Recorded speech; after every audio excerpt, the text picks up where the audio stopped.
All right, guys, welcome. Welcome to my webinar, Jimmy Leads. I want to thank you for coming. We've only got a few people here. I've actually had more than 50 people want to attend the webinar, and we've got a handful that I can see. And we're just going to get started, and then folks will shuffle in here, okay? Just a quick check. Can everybody hear me? Kim, can you write and tell me if you can hear me? Just want to make sure that the audio is working. Okay, it looks like you can hear me. Great. I'm going to share my screen now. And we're on the Zoom. There's Frank Sinatra. I actually really love Frank Sinatra. As a young kid, I would listen to Frank Sinatra in the background. It was always on. My grandfather, my parents' place, I sing Frank Sinatra and open mic. I know most of his songs from New Jersey. And I've been to Hoboken. I actually went to grad school there as well. And Frank Sinatra has a close part, and he's very dear to me. And I actually have a picture of him up in my office here in the back of when he was arrested for seduction in 1938. Okay. And I hope we have some Frank Sinatra fans out there. You're not too old or too young to listen to Frank Sinatra, one of the greatest singers of all time. And I'm going to pop up my little PowerPoint show here that I've been working on and move to the first slide, and we'll go to the view here. Okay, so Jimmy Leads Webinar 1. I've been a part of a lot of webinars throughout the years. I've never actually presented one. I have the Zoom meeting. I'm new to that. And I have my assistant, Brandon, here sitting as a panelist. He's supporting us. And today is May 20th, 2020. We're still in the middle of the pandemic. I hope everybody is keeping busy and getting a chance to go outside and enjoy the fresh air. And before you know it, this will all be over, hopefully, okay? So today's webinar is making cold email work for lead generation. Very important topic, a great topic for lead gen, okay? We're gonna go to the next slide here. I'm just gonna put my phone in the desk drawer here so I can listen to that. Okay, the agenda for today is we're going to talk, I'm going to give you a little background about me, Jimmy Leads, and sort of how I got to this point today, like the events that led up to me giving this webinar and talking to you about cold email. We're going to go over some types of digital marketing channels that are available to marketers like yourself. We'll touch on compliance a little bit. Then we'll take a look at cold email goals. What are some goals that we have for the cold email webinar, and also the expectations? And what are some other types of goals that you may be interested in when you're doing cold email yourself, okay? We'll look at the strategy, okay? The strategy is our plan to win. How are we gonna execute this? And within that strategy, we have tactics and things that we're doing for distribution and to create traffic, such as cold email.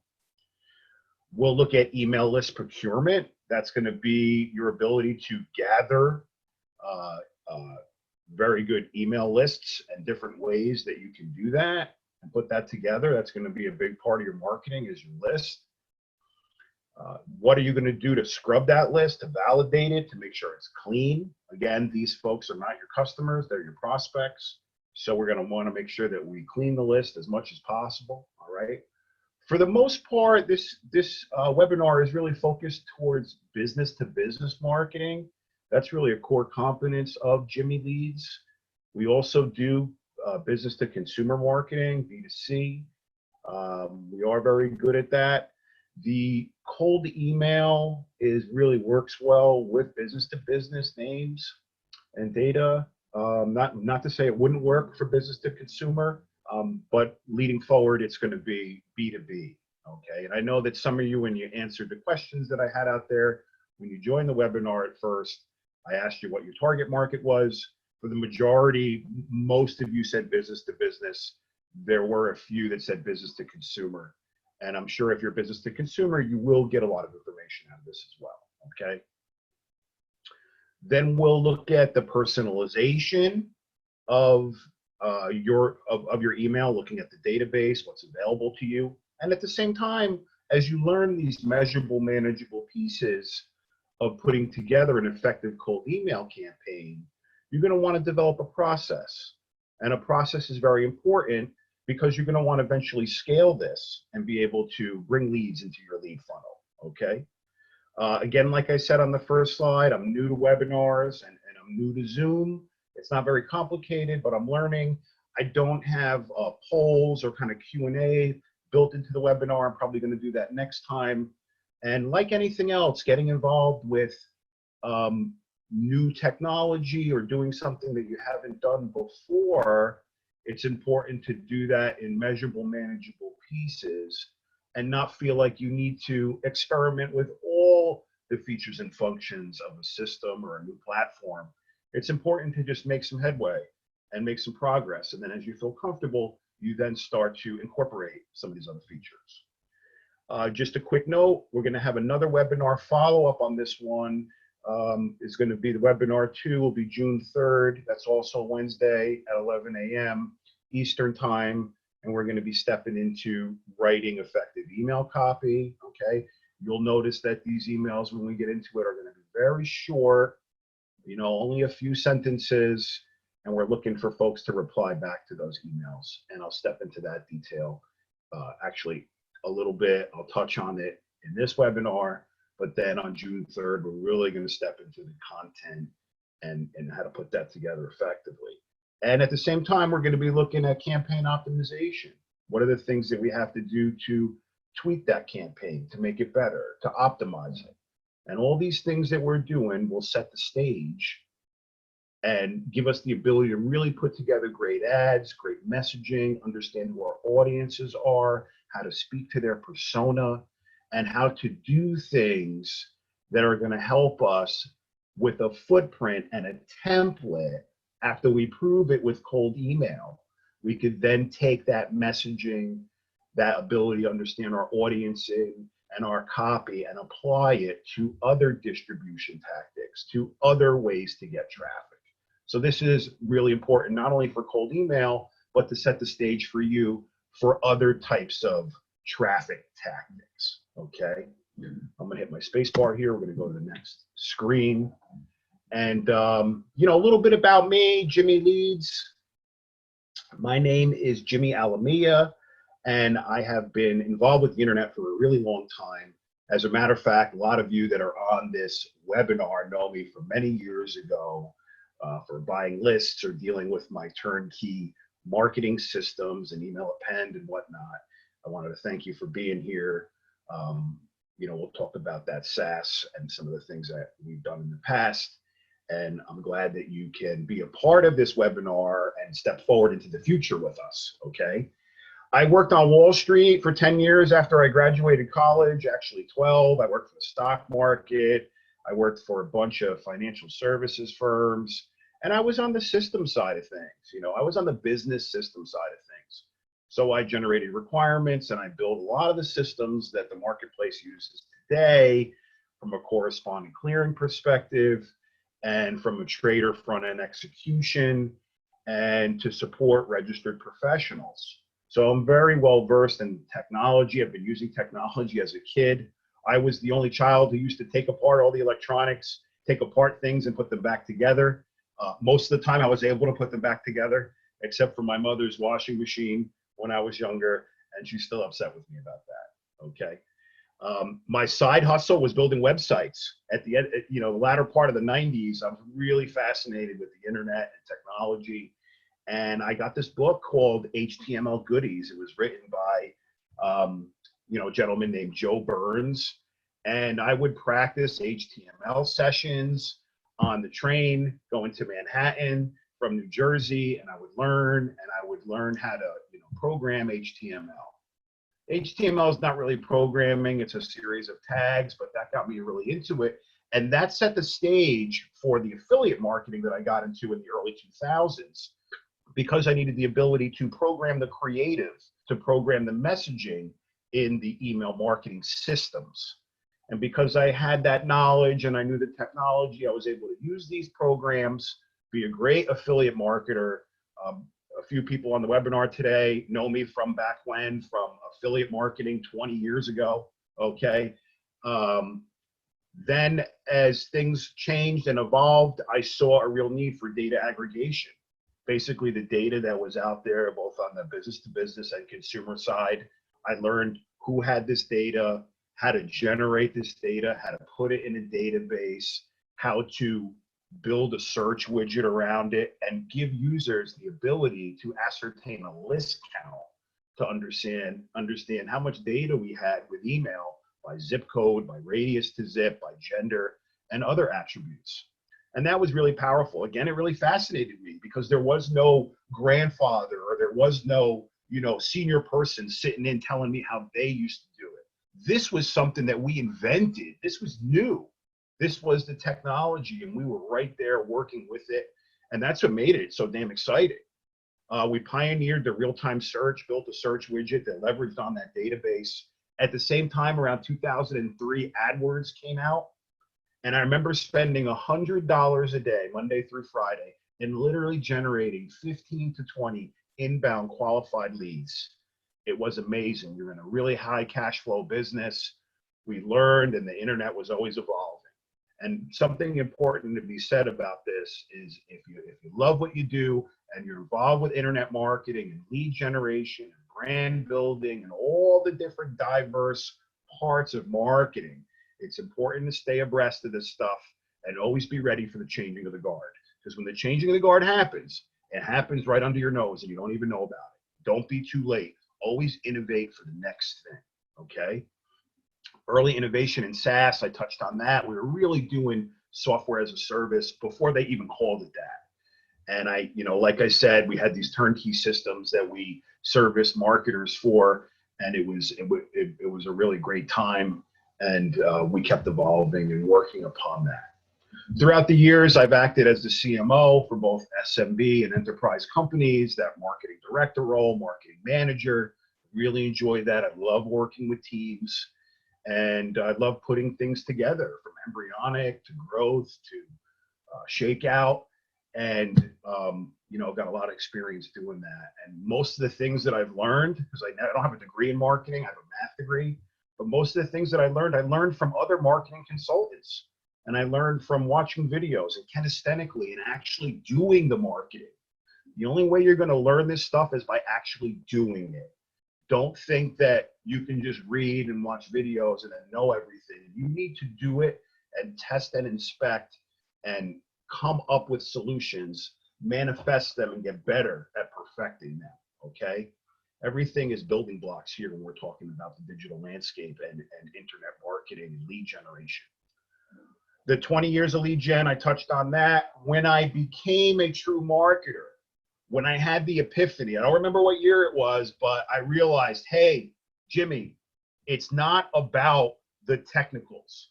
It's not just about the list or how you broadcast the names. That's important, but a real pivotal part of making this work is really knowing that it's about the story. It's about the content. It's about educating others. It's about writing things a certain way or putting together video a certain way to captivate your audience. And that's what makes people move.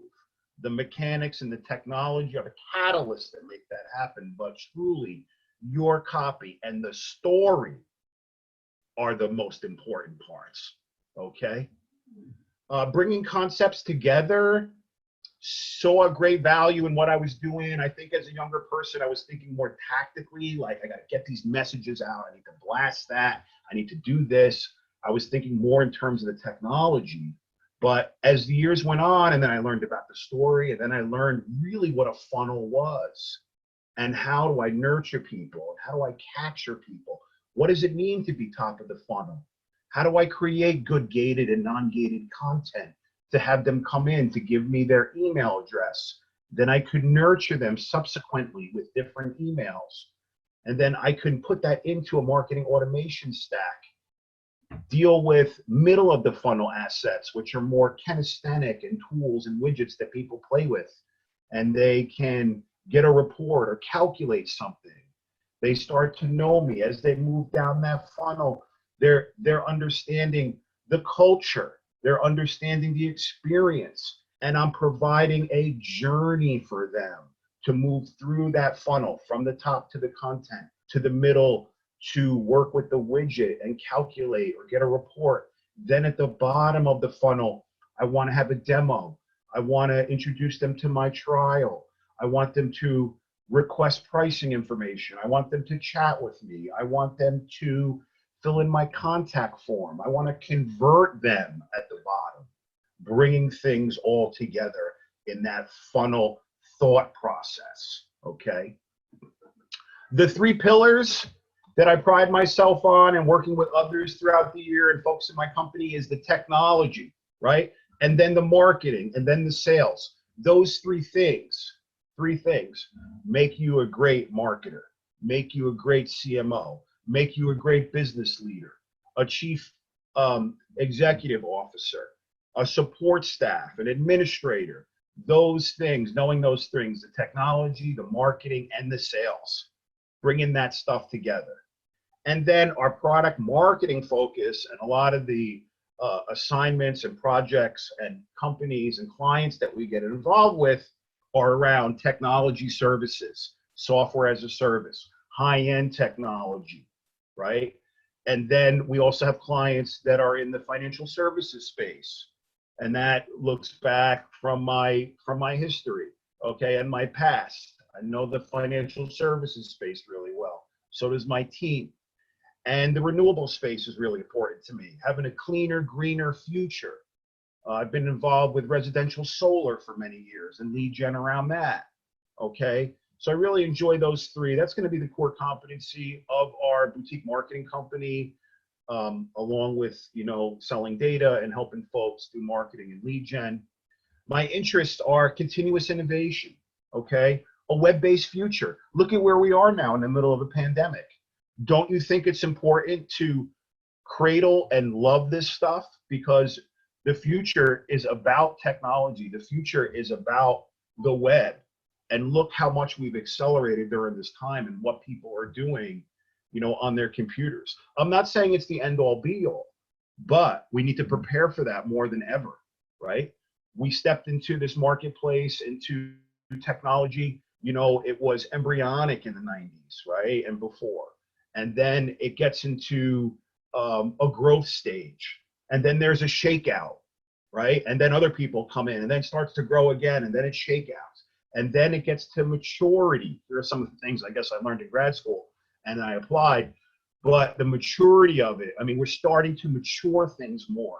And the pandemic has really moved us closer to computers and to communicating and to doing business. We can still be productive remotely. Okay. Other interests I have are skiing, weightlifting, going outside, spending time with family, and I enjoy all that, and I really enjoy what I do. Okay, Jimmy Leads. Our brand here, okay, our brands are megaleads.com. That's where we service clients and we sell business to business data, full record with email and telephone. We've got digital marketers on there. We have folks that use telephony, call center, outbound. We've got some great names in there. That's megaleads.com. Then we have email zipcode.net. That's our business to consumer portal where you can buy really great and clean consumer addresses for your marketing, okay? And then emaillist.net is a newer property that we put together. That's going to be more of a pay-per-lead type of program where we're doing this stuff for clients and we're generating the leads for them. They don't have to worry about any of the mechanics of this. They just get the lead appointments from us. And Jimmy Leads is something that, you know, we put together. My assistant Brandon Smith and I did. We've been doing some great videos. We've got the YouTube channel up there. If you type in jimmyleads.com, it'll redirect you right to our YouTube channel. We've got a handful of really great videos and tutorials up there that speak to the methodology and to the measurable, manageable pieces of being a great and effective marketer. All right. So let me go here. I know that was a lot of information. Let me move this over here a little bit. Okay. Types of digital marketing channels relative to cost and conversion. Okay, right now we're at 11:25. I've got to speed it up a little bit. You know, here are some marketing channels that you'll probably be involved with as you do more marketing. And by doing the competitive analysis, maybe watching some of the Jimmy Leeds videos where I talk about competitive analysis, you'll be able to see what your competitors are doing in your space and what distribution digital marketing channels they're using. And then those are the ones that you're going to want to get involved with because your competitors have tested that. And there's a reason why they're doing it. And that will help you get to the result, okay? Search engine marketing is going to be that pay-per-click. Google pay-per-click AdWords is probably the best example of that. You're paying for clicks. That can get rather expensive. There are companies that do this solely and they do a great job at it. It's been around for a long time. It's called SEM, search engine marketing. A lot of you know about it. It can get expensive, okay? I don't have an asterisk next to this one relative to cost because this is more of an expensive venture. And you need a budget to do this. You need a significant budget to really be successful with search engine marketing. Not everybody, you can have a smaller budget and be successful, but from our experience, you know, you need to put forth a lot to make that happen. Search engine optimization, the next bullet there, that's your SEO, really important. I'm going to have a little asterisk next to that. I'm going to say that that's very cost effective relative to conversion because you could spend the time and do SEO, really know how to optimize your site on the on-page optimization, the code, how everything works, how fast it loads, and you know how you optimize and use Google tools to make that happen. And then your that would be your on-page, and then your off-page is going to be like your backlinks and other types of content that is built within that for SEO. That's going to be your dividend for later, right? You're going to work on that, and then over a period of time, you're going to get that page one. You're going to get that page one space, and you want to rise in the search engine result pages, the SERPs they call it. And by optimizing and doing that over time, you'll appreciate the dividend later. I've got an asterisk next to that one. I think that that's important relative to cost. Content marketing, really important, great cost-effective marketing tactic, channel, if you will. This is built within SEO and updating content on your website consistently. Content is also video and other types of media using that. This is content marketing in a way. I'm just going to off that. Sorry about that. And, you know, working with content is going to really help you in a lot of different ways, right? That top of the funnel content, whether it's gated or non-gated, case studies, white papers, the buyer's checklist, the webinar here, lots of different things that are related to content. And you can check out a Jimmy Leeds video. I talk about that. I got a little asterisk next to that one. That one is very cost effective relative to conversion if done correctly. And it's a support pillar for a lot of these other distribution channels, okay? Native marketing. Native marketing is like when you go to Yahoo Finance or you go there and you see all these different news articles that are there. People tend to refer to them as clickbait, doing clickbait without making it look like that. We do this from a consumer standpoint for consumer lead generation. Native advertising basically leads to an advertorial where you'll see an ad, a banner, some copy there, then you click on it, and then you go to a page, and it's a news article, and then it leads you down to a widget where you can put in information, and then that's supported by social proof. That model works really well for consumer types of lead gen. Also works for business to business as well for the right products and services. I don't have an asterisk next to that one because that one can be expensive, especially if you don't know what you're doing, okay? It can suck up your money really fast. So if you're gonna get involved with native, I suggest that you do a lot of research. I can also help you with that offline. Programmatic and banners, right? Also known as real-time bidding, RTB, programmatic. These are the banners that disseminate on the web. The simplest example is gonna be retargeting banners, the banners that follow you around after you bow out of a website, and you see them on different websites when you check your mail and so forth. Programmatic can be effective. It's another way to lead people to the advertorial. It's also used in business to business to nurture folks. We see value in that on the upper kind of SMB enterprise level. That could be cost effective if done well. And I'm going to really underscore that retargeting is probably the reason why I put the asterisk there, because that really does bring some value at a low cost, bringing them back to your website, back to your funnel, a part of your funnel. And you will see a lot of enterprises use programmatic, okay? Social media marketing, there's two parts of it, right? There's your social media presence and your social media channels, the way you have them set up, and how you nurture your audience and how you grow your community, and how you say, hey, this is why I'm doing social media. Here are my goals. Here's my strategy. I'm going to educate people. I'm going to, send them coupons or promos. I'm going to do this. Very focused thought.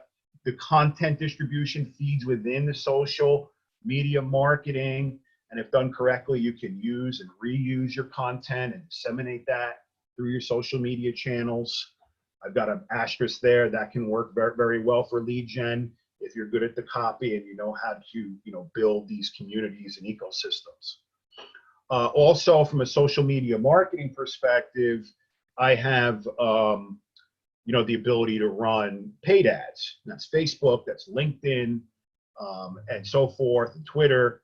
And you can create little short videos, little short ads, a few seconds long, and it's sort of people scrolling on their phone real quick, and then they see something that captivates them, and they click on it, and then either a lead form pops up in the news feed, or it directs you to an advertorial or some type of page, and you interface with the widget.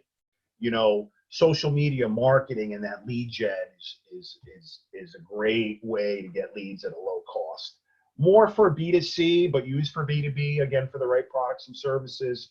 I have a little asterisk there. If you dial that in, that'll be a real important one for you. Call center outbound, that's going to be your telephony, your call center appointment setting. This could be an expensive proposition. You're paying people to be on the phone, on the predictive dialer. You need the data, you need the right pitch. But for B2B, for certain B2B and B2C, this could be the way to go. You'll try other marketing and digital tactics, and you won't get the result that you want.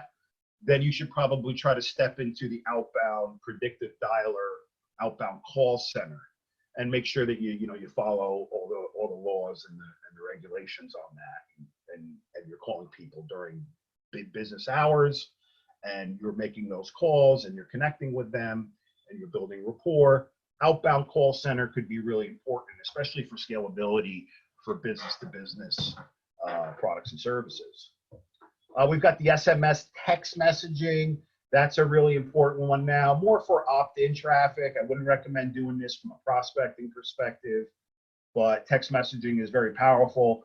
Make sure that you have the right disclosures, you're collecting the information correctly, and then you can get involved with text messaging to your proprietary opt-in file. I have a little asterisk there because that could be very cost effective if done correctly. ABM is something that I learned just the past year. I used to think that account-based marketing was just getting a list of accounts and saying, okay, we're going to market to them. But ABM, that account-based marketing, is really something a lot more powerful. It gives you the ability, the technology gives you the ability to really understand anonymous footprints on your website. It uses both cookie and IP technology to help you understand, who you should be targeting and how to get in touch with those folks, even if they didn't fill in a form on your website, okay? Another big part of ABM, besides the prospecting component, is really leveraging and marketing to people that are in your current pipeline, okay? You may have a pipeline and you have different stages within your pipeline, such as discovery, such as demo, such as proof of concept or contract negotiation. Once you have somebody that comes in through a discovery call, or they're in your pipeline, however they get there, you're going to need to market to them still, right? It's not over. It's not just about the salesperson on the phone going forward. They need to see banners. They need to get emails. They need to be nurtured. And as they touch those banners, as they touch those emails, we're able to see those touches back to the CRM, back to the sales pipeline. And the ABM technology helps us understand who those folks are, how we're marketing to them, and then their experience through the sales pipeline, and how we can speed that up, and how we can understand who the hand raisers are in between. We're not just waiting for the salespeople. We continue to market to them from a digital perspective. And then we're tying their experience back to the sales pipeline, and we're staying abreast with them. They know who we are. You know, we're showing them the content. We're showing them articles. We can reuse the things that we've done from a content marketing perspective too. You know, and there's a whole way that that kind of bakes in. ABM technology is really important for B2B as we know it.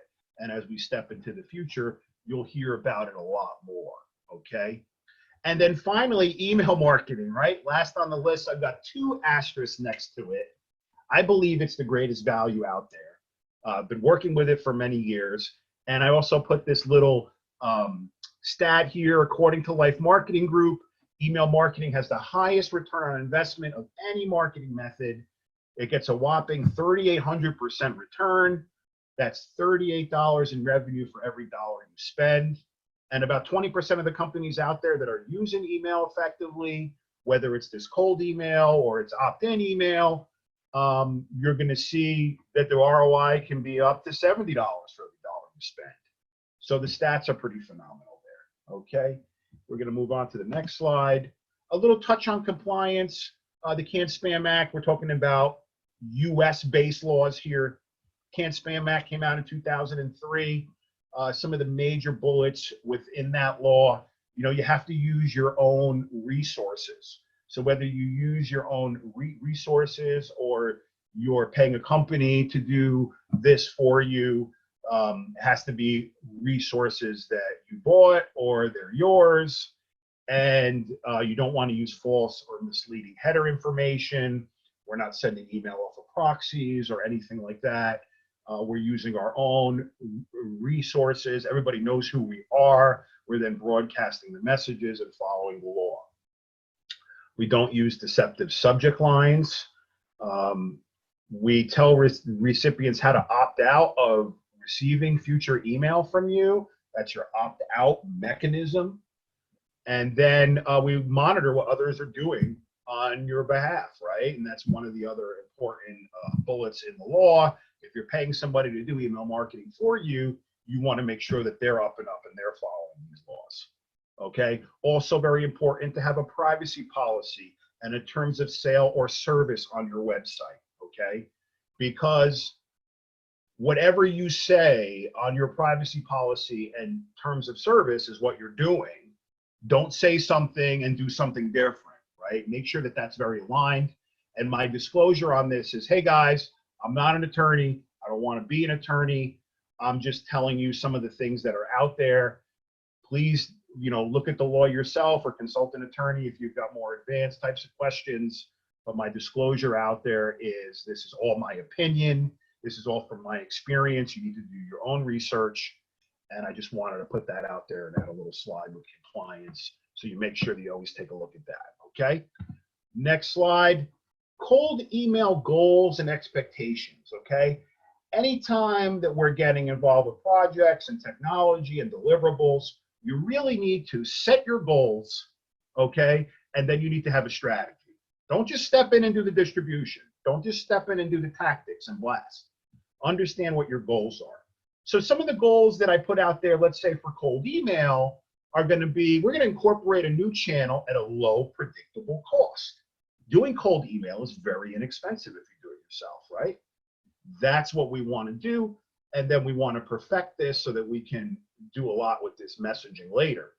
Optimize campaigns to develop audiences and messaging that generates responses.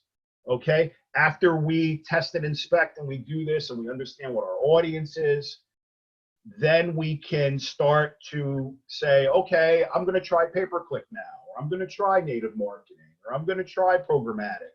And I have a real substance. I've tested this stuff with email in a real inexpensive way. I know what messaging is working. I know what audiences are working. I'm going to then dovetail and use this with other marketing channels and tactics, okay? That's the point. That's a goal, okay? We want to generate profitable sales leads. That's a goal. And this is more correlated to the business-to-business, bigger ticket sales, okay? You've got a business-to-business product or service with a high commission, right? It's going to make sense that you can do cold email, get these responses, get on the phone with somebody, build rapport, you know, have them in your pipeline, in your life cycle, okay? Bigger ticket B2B products work great for cold email.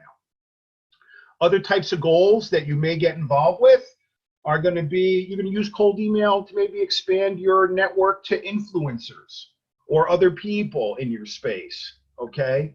Great way to send out messages, get responses, and hook up with real influential folks out there. Brand building, okay? We can build our brand. I'm a firm believer that brand building really, one of the big components of that is repetition.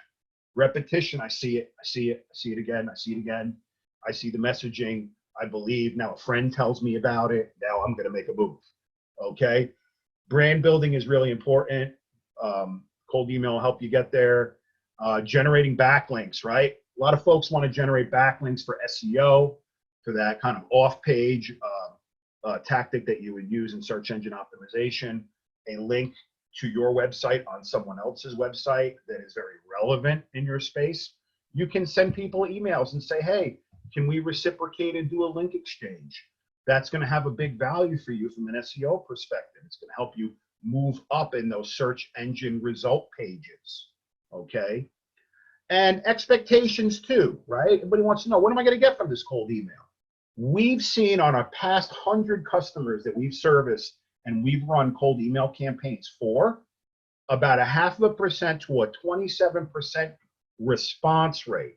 These are folks that are replying to the emails that we're sending, okay? It's 11:42 right now. We've got 18 more minutes. And, you know, it's got a really high value. You get this reply rate, folks that are replying back to the email, okay? And another thing too, when you're doing cold email, it's got result confidence, right? Where you know you're going to get leads, you know you're going to get something meaningful. Other things that you would do for traffic, you don't know. You could spend a lot of money with marketing, and you've taken a shot, you've got nothing. Cold email is a great place to start, like low, cost effective, test out the waters, get some leads, you're not going to get hurt, okay? Conversion rates matter. Obviously, what matters at the end of the day is you're getting sales, right? This is going to help us get there. It's got a real important, it's got a high value, okay? Next slide. Let's look at this strategy. This is an important slide here. I'm going to roll through this, and we're going to look at the middle here. This email sending system, this is our technology that sends out the emails. In that technology, we've got your targeted email list, okay? You've got your email message in there that you're going to broadcast, short and sweet. You've got your personalization and delayed sending. I forgot the G there. Sorry about that. But that's the way that these messages are going out. They don't just broadcast out all at once. They drip out at a slow rate, right? And you need to warm up your domain. You need to warm up the IP address, and you need to send these out. You need to send out very clean lists, okay? Cold email, follow-up, and sequences. Not just the cold email, but then also we've got follow-ups where we actually forward the same message again. And we say, did you get a chance to look at this? Okay. And then if you move down here, this email account, this is really an email account that we set up for you, or you can set up yourself. You can use G Suite, Office 365. You're going to use a different domain name. Oh, let me just go back to that. Sorry. You're going to use a different domain name than what you use for your proprietary websites. You're going to use a different domain name here. You're going to need to configure that to your registrar, whether that be GoDaddy or wherever you've got your domain parked. You're going to need to set up what's called SPF and domain keys. And what's going to happen is you're actually sending these emails through the system, through your email account on a different domain, right? You're not using your regular email account for this. You're setting up a separate domain. And then the messages are going to flow through that, and then they're going to be delivered to your prospects, okay? At the same time, when your prospects reply to that email, you're going to get those back, okay? And that's your goal, is to get replies. Not so much to include links in those emails. You're just sending a plain text email, very simple. It looks like you wrote it, okay? It's sending through a domain that's not your proprietary domain, however, it's similar, and you're looking for those prospects to reply back. And such could be like an email where you are, where you ask them and you say, hey, are you available Monday or Tuesday after 1 p.m.? You kind of leave it open. You're looking for them to reply back. Also, as they reply back to these emails, they're coming to you, okay, the business owner that's doing the marketing. And as a result of them coming back, then they're automatically removed from subsequent email sends. So you don't have to worry about people saying, hey, take me off your list or remove me. They can use the opt-in mechanism, but if they write something like that back to you, the system will see that and remove them from future email sends. That helps you stay more organized. And plus, they're not getting a message again if they don't want to, okay? So if they don't use that unsubscribe mechanism and they reply back to the email, then they're going to be removed. So this is kind of the flow of it and the different parts of it. You know, when we talk about getting started and we're sending those emails, we do a warm-up. We're sending only, 100 messages a day. Then we start to season that domain and the IP address is there. We get better deliverability. Then slowly we can tick that up and up and up, and then we can really scale this thing, okay? And this is sort of the cold email series. Some things important to know are, again, using that different domain. I've said that now a few times. The ability when they reply back, it takes them off the list. And then you're not using links on the email in any way. They're just replying, okay? And that's going to help with your deliverability over a period of time, okay? 1147. Email list procurement, okay? How we go in, where do we get our lists from, okay? Understanding your targeted audience. Who are the people that you need to market to, okay? How do you know who they are? How do you think you know? You do your research. Who are your targeted buyers? You do that competitive analysis, right? What does that buying committee look like? Do they buy right away? Do they need a PO? Do they need a meeting there? Who are the folks that are going to step in and really make the decision? Those are the people you need to be talking to. And if you're not talking to them off the bat, as you have meetings and you build rapport and you do the Zoom stuff or whatever you do, you need to bring in the decision makers. You need a process and you need a thought process to actually do that, okay? What are the buyer personas, right? If I'm targeting a CEO or a business owner, I'm going to talk to them very differently than I would talk to, let's say, an HR business professional, or very different than I would talk to a CIO, or very different, I would talk to a chief technology officer in a different way. And so it's important to isolate those different audiences and then have a message that suits them. And then the message going to the right audience, it's one of the real foundations of marketing, okay? What are their pain points? What are the pain points in the organization, right? How can you touch upon those and show them that there's a solution there and bring them through that funnel, that experience, right? Getting to know you, the culture. Look at some content. Now I want you to play with this widget. Now I want you to have a demo or a discovery call with me. Bring them down through. If you don't know who those buyers are, how about looking in the CRM, right? How about talking to some of the customers that you have already, or looking at focus reports out there? That can help you conclude, who they are. And it's all part of doing the homework. Remember, we just don't step in and do this. We test and inspect. We understand. We put that strategy together. How about going down? You're a marketer. How about talking to the salespeople? How about asking them? Being aligned with sales. One of the most important things that you need to do as a marketer, okay? Being aligned with sales. There's a reason why most marketing people only last 6 months or a year or 9 months at an organization, and then they're let go. The reason is because they're not aligned with sales. And that comes from Gartner, actually. You need to be aligned with sales. Ways to ascertain email lists. You got your opt-in list there. These are your proprietary clients. It's part of your funnel. It's people that you've nurtured. It's people that have opted into your funnel and your process. You can also scrape prospects. There's programs out there where you can go scrape prospects off of email, off of websites. I don't recommend that because some of the names can be very dirty. There can be what's known as traps in there. There are email addresses that turn into traps after a period of time. I don't really recommend the scraping unless you're scraping from very specific places where you know there's no traps. But I would definitely watch with that one. Buying B2B prospects is getting very popular again. We've got a strong database. It's highly accurate. The email addresses are strong. I'm going to pop in there. We're going to take a look. We're going to do a quick query. I'll show you the back end. You can also get involved with data appending services where you've got a postal file or you've got a list that you've dealt with, but you don't have the email addresses. We can help you from a business to business email data append. Append needs to add to something, so we can help you do that. Let's take a quick look, interactive SQL search. I'm going to go look at our backend database real quick here. All right.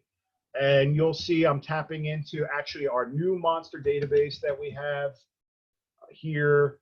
And I'm going to do a quick search. And I'm just going to show you, let's say we're going to do, I'm going to look for, because I'm out of time here, I was going to pick some people in the webinar and basically run a query for them.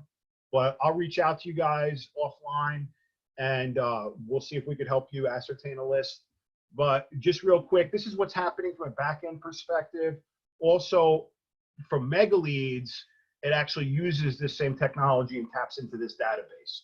This is my new business-to-business database. It's going into production within a week.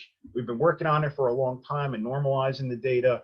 And just real quick, I'll show you if I'm going to select from the database where the state is equal to the great state of Texas and title equal to owner, right? I can go in and I can basically write any query that I want and I can do a search and it brings it right back in a lightning second. Okay, I've got 2 monster servers in my co-location data center. It serves this up and we've got a lot of users. The data is really good. Take a look. You've got the email address. I've got the first name, last name, the title, the company, address, city, state, zip, phone number. We've got the SIC code, which is an identifier to help you understand, you know, what type of company they are, what they do. There's a NACS identifier. We have employee size and sales here. Like I said, we're normalizing this right now. The description that piggybacks off of the SIC code description is there. I've got the county on the new database, and I also have the email domain, and this will be populated on every record as well. Okay, so this is really, our data is here, really important part, right? You need the data, you need to deliver the messages effectively, you need the right copy, right? And then you need that process, okay? You put those things together, the stars align a bit, you're gonna get great leads at a low cost, all right? So let me minimize this. We're gonna go back to the slideshow. All right, I did that twice already. Here's the third time. All right, then we wanna scrub those names. We wanna clean them, right? And so we use some different systems out there that help us to identify valid and invalid email addresses. And we can do this without actually broadcasting or sending the campaign. Very important to have really squeaky clean lists that don't bounce, okay? And the risky, problematic email addresses need to be removed, okay? Here's a screenshot of a clean that I did actually yesterday, the 19th. I had 2,051 names that I pulled out of the database. I loaded them in my scrubber. I've got 1531 were actually valid and perfect for me. 16 were invalid. 13 were labeled as risky. Okay, I want to take those out. 208 were accept all. And that has to do with this catch-all. Some SMTP recipient servers mail servers at companies. If you test the emails using this type of validation technology, they're going to tell you that every one of them is good. Those are called catch-alls. We want to take those out of our initial sending because we want to know that the emails that we're sending are all going to deliver, okay? I'm at 11:55 right now. I may go a little bit over. Another thing we could do is actually run the email campaign. We run the email campaign and we can remove the hard bounces that are there. All right, that's if you've got a system that you're using to kind of clean it up a little bit. That's another effective way to do it. Why do we do this? I touched on it. We want to eliminate the hard bounces. We want to reduce the complaints. We want to increase our email deliverability for this prospect mailing. Okay, very important to scrub your lists. Okay, and we can help you do that. We have that technology. Email personalization here. Let me just take a quick look. You know, we've got a whole bunch of fields in that database that I went through. Just real quick, same old, same old. A lot of marketers continually personalize and reference the person's first name and the company name. That's a typical way to do it. Get creative, okay? Start referencing some of these other fields that are in there. Start thinking about your personalization and your message, what that's going to look like, your value proposition, how you're going to get that message across to get them in your funnel. You want them to reply to the email, okay? You want to develop that process, start thinking about that process, doing it, working with it, and you'll be able to get to that scalability, okay? And then just real quick, again, to remind you, next webinar is going to be June 3rd, a couple weeks from now at 11 a.m. Eastern time. You'll get an email from me, and you can register for that if you want to. I'd love to have you. It's going to be about a writing effective email copy and the campaign optimization. And then just real quick on the wrap up here, I'm going to take some questions and comments the last couple of minutes here.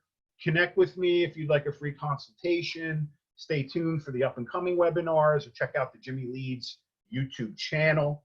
There's my email address. It's jim@megaleads.com. There's my WhatsApp phone number. Is 201-290-1003.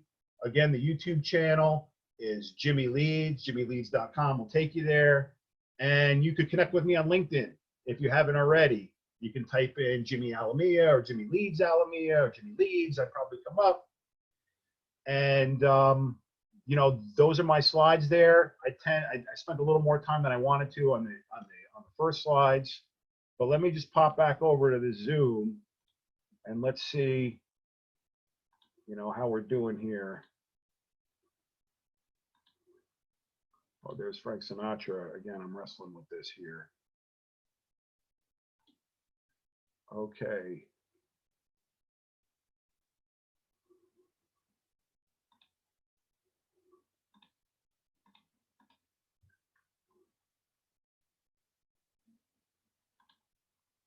All right, looks like I am new to Zoom here a little bit. Wanted to figure out how to get to those questions. Let me stop the share. Okay, any questions here on the right? Does anybody want to ask a question before we wrap up? I've got the chat thing open here. Any questions? Any questions or comments?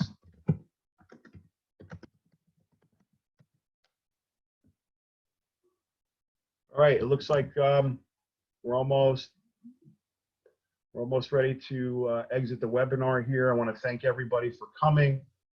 This has been really great for us to show you the technology, to show you some of the names in our database, you know, how to be thinking, how to move ahead to make business and lead gen happen, especially from a remote perspective. I've got to hear someone said, thanks, Jimmy. Good start. I appreciate that. And I hope you guys have a great day. And we'll see you soon. Remember to check out some of my videos up on Jimmy Leads, Mega Leads. Give me a call, send me an email, check out me on LinkedIn. I'm really enjoying this. And I want to thank you again. Take care. Bye-bye now.